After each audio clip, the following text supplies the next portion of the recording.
জয় গুরু। পরম প্রেমময় শ্রী শ্রী ঠাকুরের শ্রীচরণে আমার শত কোটি কোটি প্রণাম।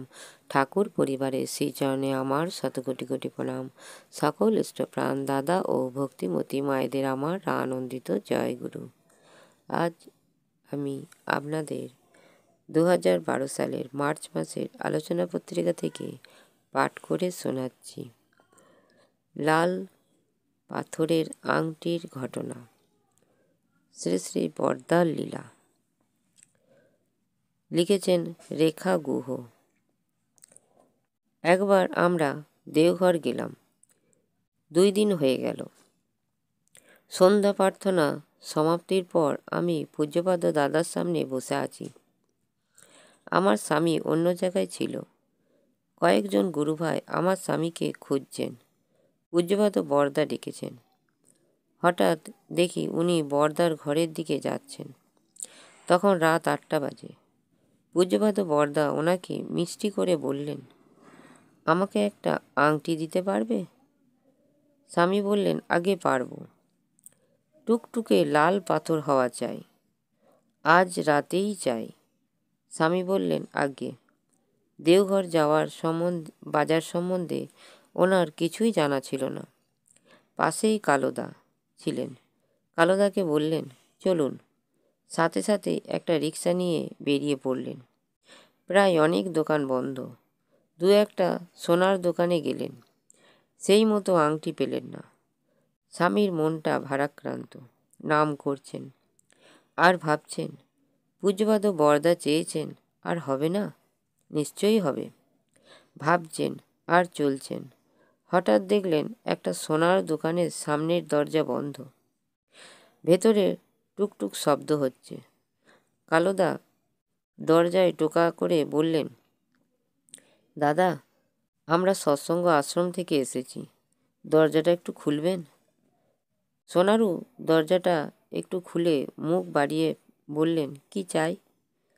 কালোদা ও আমার স্বামী বললেন, আমার একটু ভেতরে আসবো? সোনারু মুখটা কালো করে বললেন, আসুন, একটা বিশেষ কাজে এসেছি। কি বিশেষ কাজ? সোনারু বলল। স্বামী বললেন, আমার একটা লাল পাথরের আংটি চাই। আপনার কাছে আছে যদি দেখাবেন? সোনারু বললেন, আমি তো তৈরি জিনিস রাখি না, কি করে দেব? যদি একটু দয়া করেন, আমার যে একটা লাগবেই।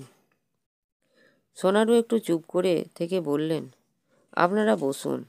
আমার মেয়ের বিয়ে ঠিক হয়েছিল, পিছিয়ে গেছে। ওর বিয়ের জন্য একটা লাল পাথরের আংটি বানিয়েছিলাম। দেখি ওটা হয় নাকি। স্বামী তাড়াতাড়ি মাপটা দিলেন। সোনারু বললেন, মাপে হবে কি না কি জানি। দোকানের পেছনেই বাড়ি ছিল। সোনারু বাড়ি থেকে আংটি আনলেন এবং আমার স্বামীর হাতে দিয়ে বললেন, দেখুন হয় কি না। উনি হাতে নিয়ে বললেন, আরে এটাই চাই, মাপে ঠিক লাল পাথর। পূজ্যপাদ বরদা যেমনটি বলেছেন ঠিক তেমনটি। সোনারু লোকটা খুব ভালো ছিল। আমার স্বামীর কাছে অল্প টাকা ছিল, সেটা নিয়েই চলে গিয়েছিলেন। সোনারুকে বললেন, দাদা, চেক দেব? এখন তো আমার কাছে টাকা নেই।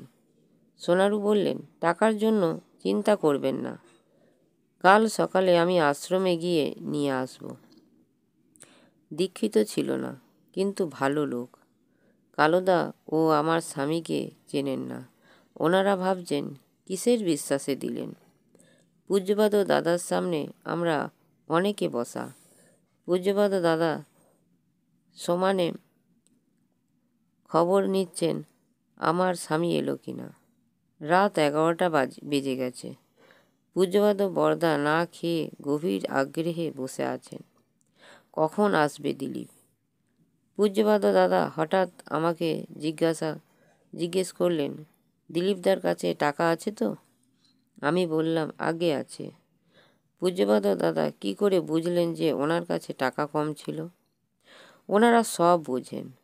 আমি বুঝতে পারলাম না, জানতামও না আমার স্বামী কোথায় গেছেন, কেন গেছেন।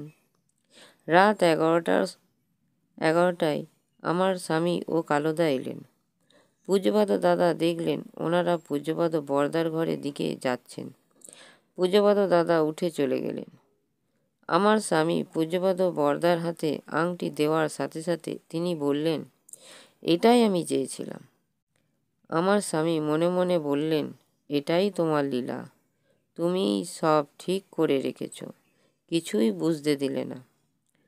আমার ব্যক্তিগত অনুভূতি, পূজ্যপাদ দাদার কাছে যা পেয়েছি পূজ্যপাদ বরদার কাছে সেটাই পেয়েছি। মনে মনে কিছু একটা ভাবছি। পূজ্যপাদ দাদা অন্যকে সে বিষয়ে আলোচনা করে বুঝিয়ে দিলেন। আমার জানা হয়ে গেল। কিছুক্ষণ পর পূজ্যপাদ বরদার কাছে গেলাম, এই কথাই ভাবছি। তিনি একই উত্তর দিলেন। এটা ভালো করে বুঝতে পারি, পিতা পুত্রের এই লীলা যুগ যুগ ধরে চলবে। এখানেই শেষ করছি। ভিডিওটি ভালো লাগলে একটি সাবস্ক্রাইব করে লাইক, কমেন্ট ও শেয়ার করে আমাকে পরের ভিডিওটি করতে উৎসাহিত করবেন। পরম পিতার আতুল চরণে আমার প্রার্থনা, সবাই ভালো থাকবেন, সুস্থ থাকবেন ও আনন্দে থাকবেন। জয় গুরু। বন্দে পুরুষোত্তমম, বন্দে পুরুষোত্তমম, বন্দে পুরুষোত্তমম।